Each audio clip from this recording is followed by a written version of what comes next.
Assalamu alaikum. I am Miriam Manan from Army Public School and College Zamzama. It's the video tutorial for class 8. Week number is 14 and the subject is history. The name of the textbook is Window to World History. Page number which we will discuss today, that's page number 81. Chapter number is 6, while the name of the lesson is Quest for Pakistan Political Settlement. Resources required are textbook, internet, laptop and notebooks. Students, today in this lesson, we will discuss about Allama Muhammad Iqbal's address in Allahabad 1930. In the previous tutorial, we have discussed about the Simon Commission in detail. Hopefully, students, you have watched my previous tutorial.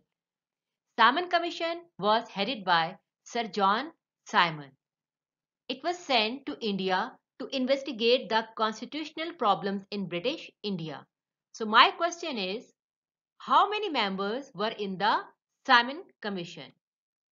There were 7 members in the Simon Commission, and all the members, they were the British parliamentarian. My next question is, who was Lord Birkenhead? Lord Birkenhead was the Secretary of State for Indian Affairs.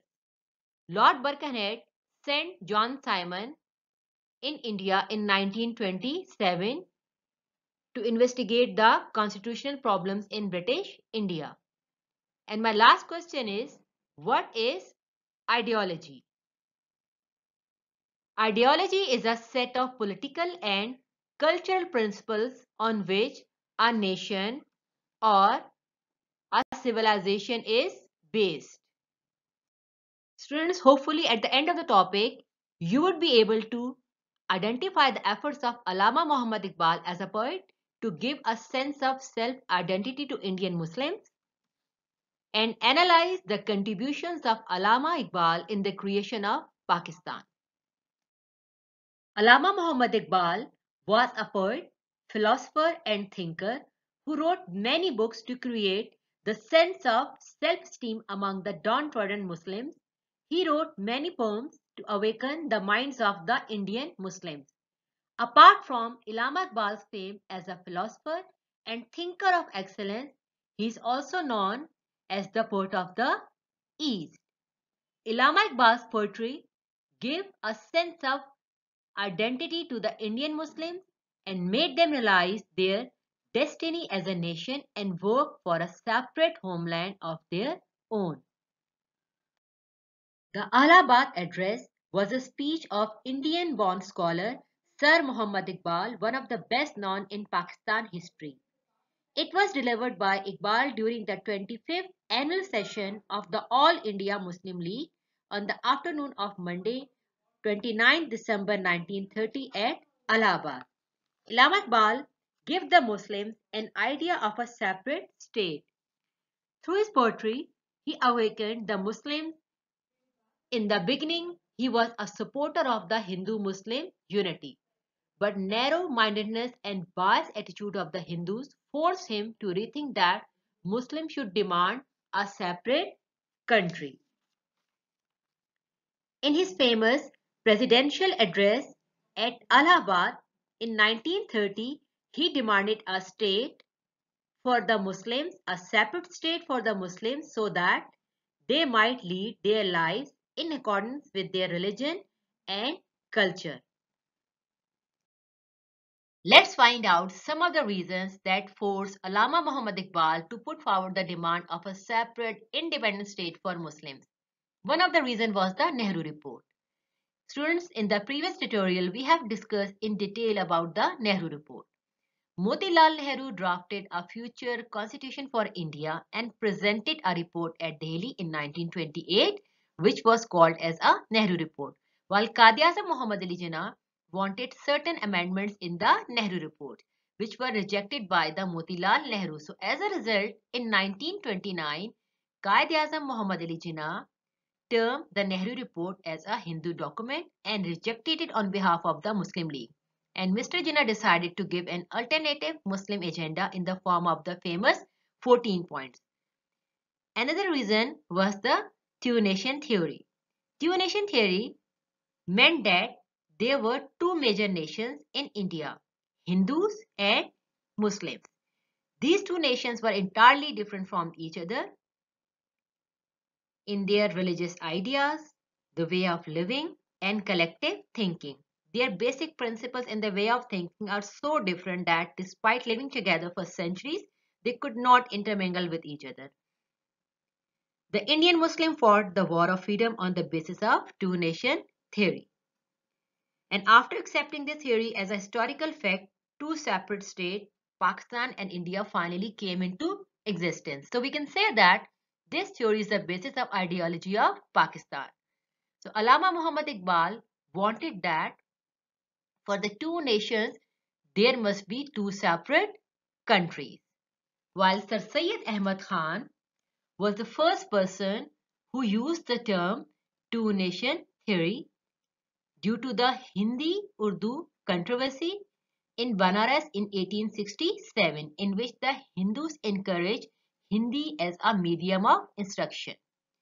So these were some of the reasons that forced Allama Muhammad Iqbal to put forward the demand of a separate country for Muslims. Let's find out the salient features of Allama Iqbal's address. He presented a review of the political and social situation of India and solution of the ills. He also evaluated the importance of Islam in the life of the Muslims. He said India is a continent inhabited by diverse people. He also said if the Muslims have an opportunity to develop in accordance with their Islamic civilization and tradition, they would be willing to sacrifice their lives for India. Iqbal said federalism cannot succeed without recognizing the national identity of the Muslims. And lastly, he said territorial redistribution of British India on the basis of religion has become a need of the time. So these were the salient features of Allama Iqbal's address in 1930. Allama Muhammad Iqbal asserted that Hindus and the Muslims could not live together in a country. Hence, sooner or later, the Muslim would succeed in winning their separate state. He turned down the idea that only one nation exists in the subcontinent. As a permanent solution to the Hindu-Muslim problems, Allama Iqbal presided the session on 29 December 1930 and said, I therefore demand the formation of a consolidated Muslim state in the best interest of India and Islam. I would like to see the Punjab, Northwest Frontier Province, Sindh and Balochistan amalgamated or united into a single state, self-government within the British Empire or without the British Empire. The formation of a consolidated Northwest Indian Muslim state appears to me the final destiny of the Muslims of Northwest India. So here, Allama Muhammad Iqbal suggested that the areas where the Muslims who were more in number, those areas should become a separate state for the Muslims, whether under the British Empire or without the British Empire. Let's find out the reaction to the two big political parties in India at that time, and they were the Indian National Congress and All India Muslim League. On Allama Muhammad Iqbal's Allahabad address, the Hindus and the British criticized the Iqbal's address because they never wanted India to be divided between the Muslims and Hindus. The Hindus declared it the dream of a madman or a poet, not that of a sensible man. They said this was an illegal solution and could not be practiced in the subcontinent because they always wanted to keep the India united, while the Muslims accepted the Allama Muhammad Iqbal's Allahabad address wholeheartedly. Let's make a quick recap. Whatever we have learned, we have discussed about the Allama Muhammad Iqbal presidential address. In that address, Allama Muhammad Iqbal put forward the idea of a separate Muslim state on the basis of two-nation theory.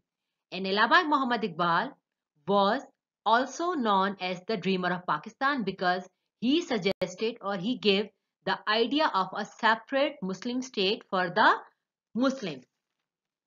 His address proved to be a milestone in the history of the subcontinent and the creation of Pakistan. Students, kindly make a timeline of all the political developments in India which we have discussed. You can use the colorful pencils to make your timeline colorful. Kindly study the picture from textbook page 81. Thank you.